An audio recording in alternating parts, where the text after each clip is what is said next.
Bienvenidos a Perú Conectado, donde te cuento las noticias más impactantes e importantes del momento. Comencemos. Mil disculpas. Digo, Tengo la combinación de las enfermedades extraordinariamente complicadas. Yo quiero solo salir a mi casa, que es mía, que lo compré mucho antes que sueñe ser presidente. con relación al pedido planteado por la defensa técnica del ciudadano Alejandro Toledo Manrique, en la cual peticiona que se sustituya la sanción condenatoria que se le impuso de pena privativa de libertad efectiva de 20 años con 6 meses por su cumplimiento en su domicilio.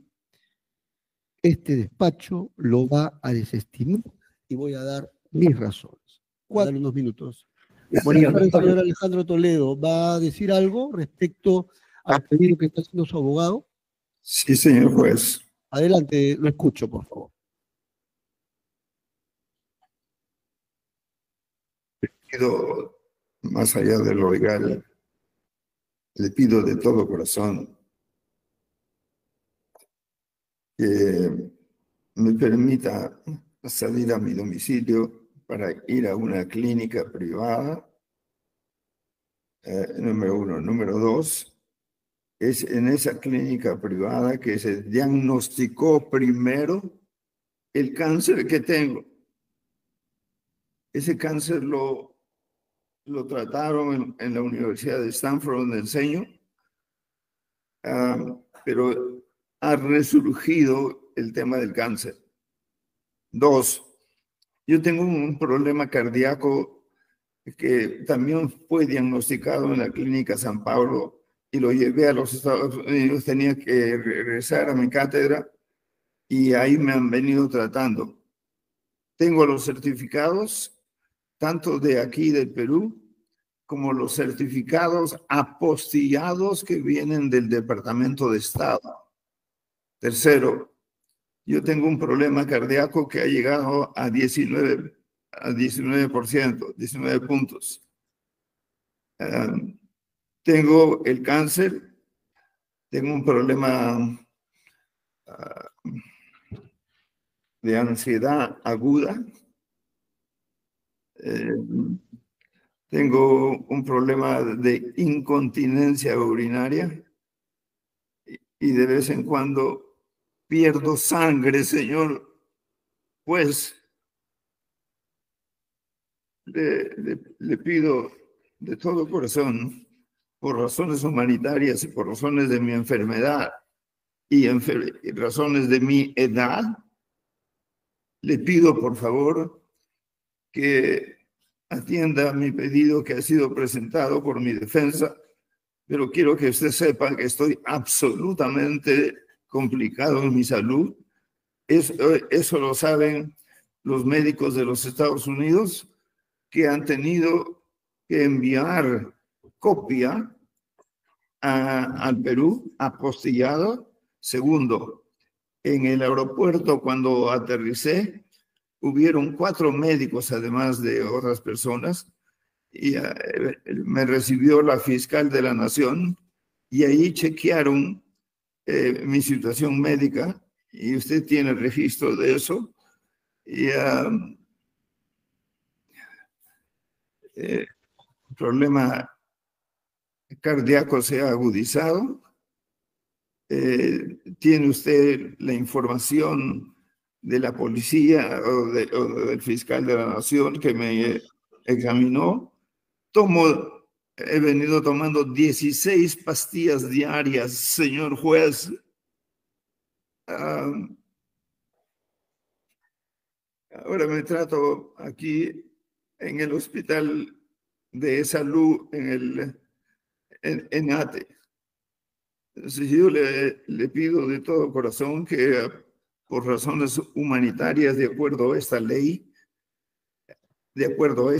usted no se preocupe, que la casa que yo tengo lo compré con mi esposa antes de que sueñe ser presidente. Y ahí estoy viviendo, ahí voy a vivir. y no me voy a retirar del país hasta estar absolutamente todo resuelto, señor juez. Quiero que usted sepa. Es más, le voy a adelantar que le voy a pedir inmediatamente, si salgo, un pedido para ir a la Clínica San Pablo, que tiene mis récords médicos y los que he llevado a los Estados Unidos para que me traten. Muchísimas gracias, señor juez. Debidamente Señor, notificado al fiscal. ¿Sí? Señor juez. Sí, dígame, señor Alejandro Toledo. Le pido mil disculpas. Dígame. Tengo la combinación de las enfermedades extraordinariamente complicadas. Yo quiero solo salir a mi casa, que es mía, que lo compré mucho antes que sueñe ser presidente. Y segundo, necesito ir a la Clínica San Pablo para que me hagan un chequeo, por favor, de todas las enfermedades que tengo. Le agradecería mucho y le pido mil disculpas. Bien, vamos a determinar eso, ¿ya? Para que se haga la coordinación.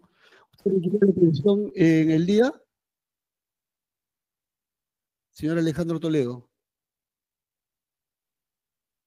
¿O está pidiendo para que, de acuerdo a su una vez salga del establecimiento penitenciario? Apenas salga Sí, ya tomé nota, señor Alejandro Toledo. Prolongación de la prisión preventiva. 2.1. Como segundo argumento ha señalado que al investigado no se le puede conceder que se sustituya su condena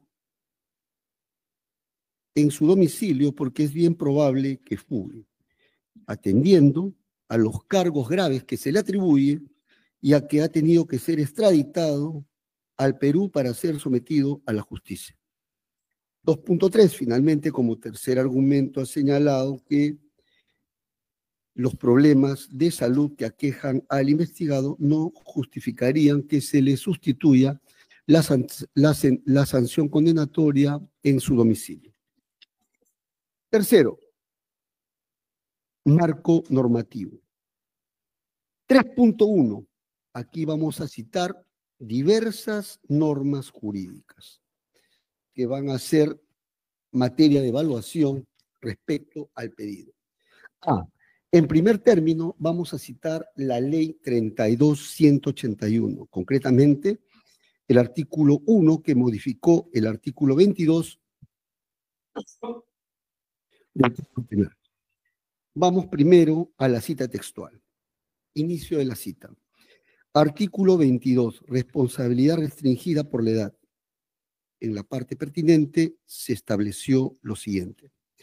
Los mayores de 80 años por razones humanitarias afrontarán su condena conforme a los alcances del artículo 288 o del artículo 290 del nuevo Código Procesal Penal, Decreto Legislativo 957, que se refiere al arresto domiciliario y a la comparecencia con restricciones. B. A continuación, vamos a citar otra norma procesal, el artículo 488 del Código Procesal Penal. Vamos a la cita textual. 488, numeral 1 y numeral 2. Y tiene como título, es decir, este artículo 488 está bajo el rótulo, la ejecución de la sentencia. 488.1. El condenado, el tercero civil y las personas jurídicas afectadas podrán ejercer durante la ejecución de la sentencia condenatoria los derechos y las facultades que este código y las leyes le otorgan. 2. El condenado y las demás partes legitimadas están facultadas a plantear ante el juez de la investigación preparatoria los requerimientos y observaciones que legalmente correspondan respecto de la ejecución de la sanción penal. Voy a subrayar, respecto de la ejecución de la sanción penal de la reparación civil y de las demás consecuencias accesorias impuestas en la sentencia. Cierro el la cita del 488 del Código Procesal Penal. Y ahora vamos al literal C. Vamos a citar otra norma, el artículo 29.4 del Código Procesal Penal. El 29.4 se refiere a la competencia de los juzgados de investigación preparatoria, concretamente el numeral 4, y dice textualmente: compete a los jueces de investigación preparatoria, reproduzco textualmente la cita, conducir la etapa intermedia y la ejecución de la sentencia. Remarco, la ejecución de la sentencia. 3.2, comentario de las normas procesales antes citadas. De los tres dispositivos legales antes citados se desprende lo siguiente. A. La aplicación de la figura de la sustitución de la sentencia condenatoria por arresto domiciliario se aplica solo al condenado, en la medida que un ciudadano haya recibido una sentencia condenatoria con la calidad de firme. Por cierto, cuando hablamos del término condenado que emplea el artículo 22 del Código Penal, está haciendo alusión a un ciudadano que ha recibido una sentencia condenatoria con la calidad de firme. B. ¿Y por qué decimos que debe interpretarse en ese sentido el término condenado cuando tiene el ciudadano una sentencia condenatoria firme? Porque este término debe interpretarse bajo las reglas del método sistemático por comparación de las normas.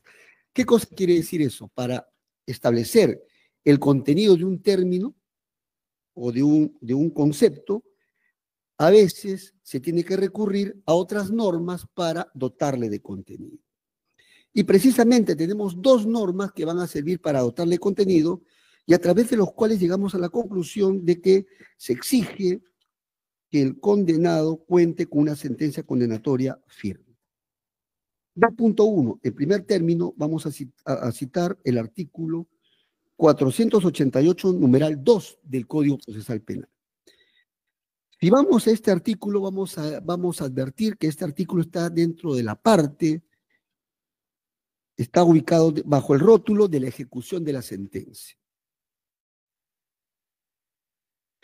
Y también utiliza el término de que el imputado puede presentar cualquier tipo de pedido respecto a la ejecución de la sentencia. Y cuando se habla de la ejecución de la sentencia, ello supone indudablemente que debe existir una sentencia condenatoria firme.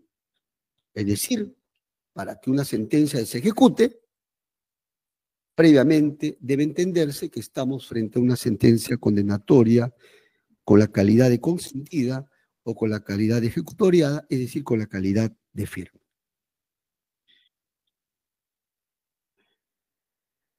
No pudiendo pensarse que pueda aplicarse a sentencias condenatorias que están todavía en trámite de impugnación o de apelación. B.2. Otra norma que sirve para dotarle de contenido al término condenado también viene del propio artículo 29.4 del Código Procesal Penal, que establece la competencia de los jueces de investigación preparatoria. Los jueces de investigación preparatoria en este artículo 29 tienen varias competencias. Una de ellas es ocuparse de la ejecución de la sentencia. Por cierto, los jueces de investigación preparatoria no se encargan del juicio oral de los investigados, solamente ni tampoco de la apelación de sentencias condenatorias. Solamente se encargan ¿de qué? De la ejecución de las sentencias.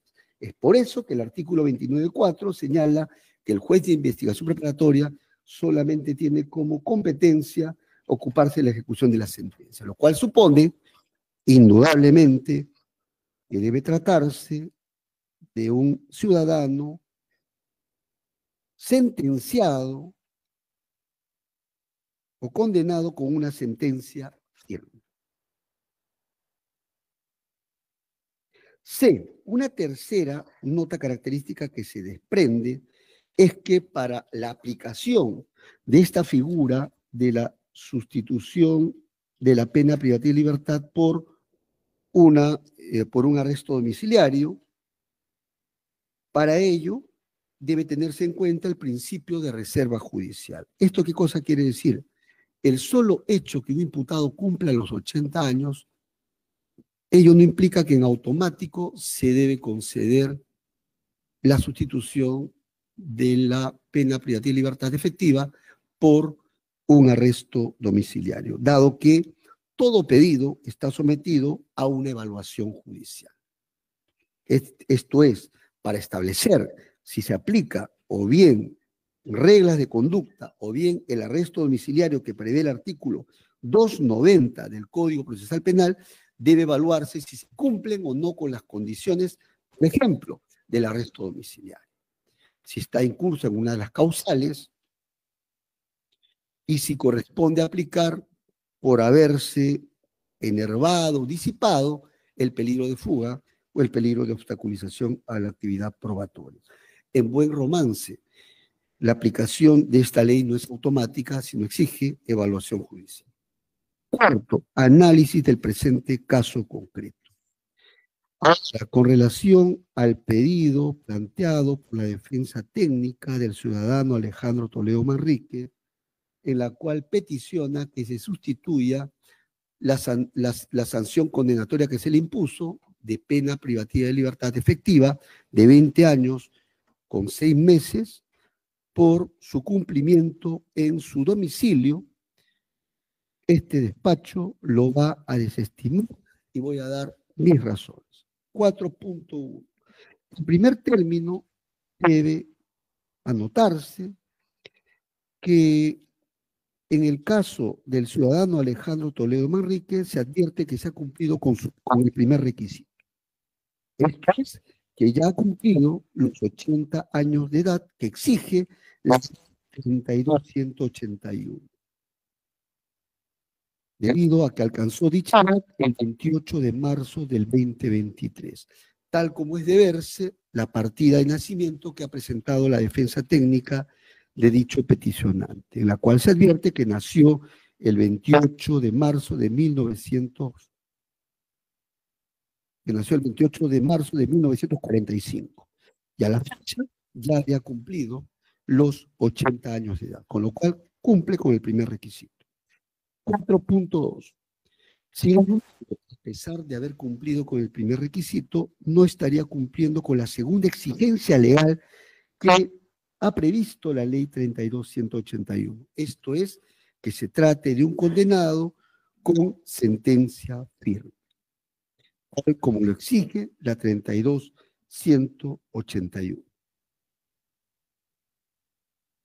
Por las siguientes razones. A. De entrada, hay que tener en consideración que el segundo juzgado penal colegiado de la Corte Superior Nacional de Justicia Penal Especializada ha dictado sentencia condenatoria en contra de Alejandro Toledo Manrique por los delitos de colusión y de lavado de activos, y le ha impuesto, entre diversas sanciones, 20 años con 6 meses de pena privativa de la libertad, con el carácter de efectiva, e incluso se dispuso la ejecución provisional de dicha sentencia. B. Asimismo, debe anotarse que dicha sentencia condenatoria que se impuso a ciudadano Alejandro Toledo Manrique ha sido apelada por su defensa técnica, arguyendo, conforme lo remarcó en esta audiencia, que es inocente de los cargos que se le atribuyen. Es por ello que se han elevado los autos al Tribunal Superior, estando aún pendiente de tramitarse y de que se emita la decisión judicial correspondiente. Es decir, aún no tenemos sentencia firme en este caso, sino está en trámite. Sí. Cuando así se advierte que la sentencia condenatoria que se le impuso a nivel de primera instancia no tiene la calidad de firme, razón por la cual no puede ser ejecutada en todos sus términos, porque aún es incierto si dicha sentencia condenatoria va a ser confirmada o va a ser revocada o va a ser anulada. Eso todavía no lo podemos saber.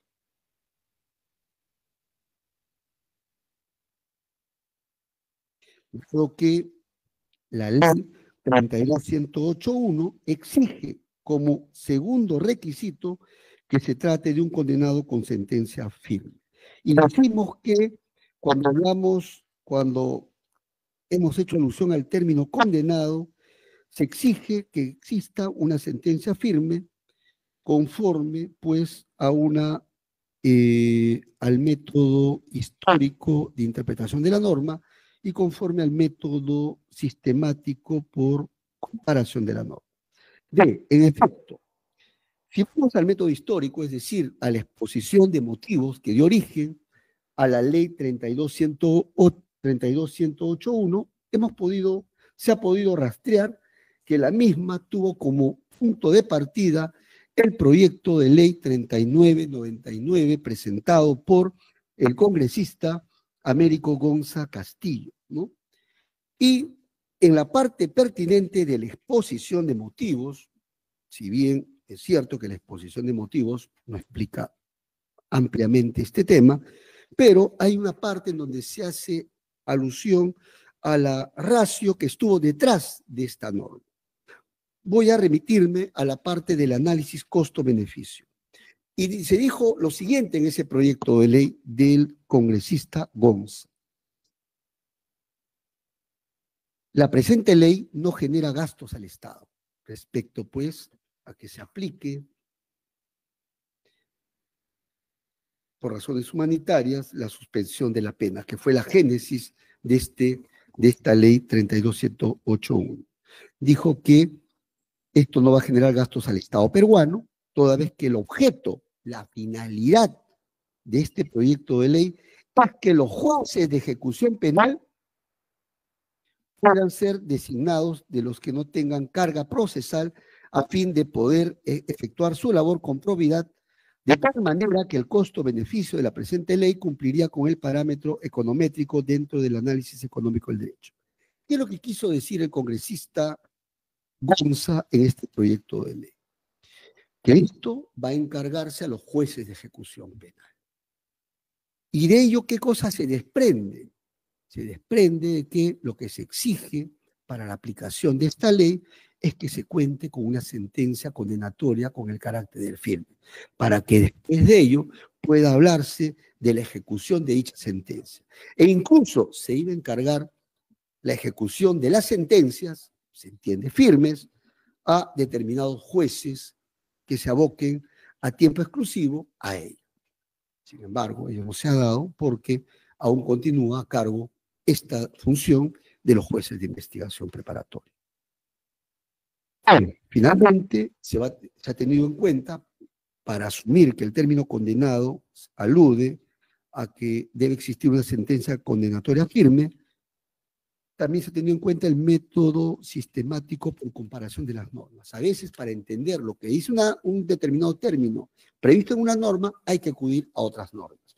Y en efecto, ya hemos citado, el artículo 488, numeral 2, habla de la ejecución de la sentencia, por lo cual se exige sentencia firme. El artículo 29.4, respecto a la competencia de los jueces de investigación preparatoria, alude que los jueces de investigación preparatoria solamente se ocupan de la ejecución de las sentencias. Esto es, una vez que las sentencias hayan quedado firmes. Es por ello que en este caso no se cumple con ese requisito. El pedido planteado por la defensa técnica de Toledo Manrique al día de hoy todavía es prematuro. Hay que esperar todavía, esa es la línea interpretativa que asume este despacho, que esto se defina, porque puede ser suelto, puede anularse o puede confirmarse. Eso no lo sabemos todavía. Bueno amigos, eso fue todo. No olviden suscribirse al canal y compartir el video. Hasta pronto.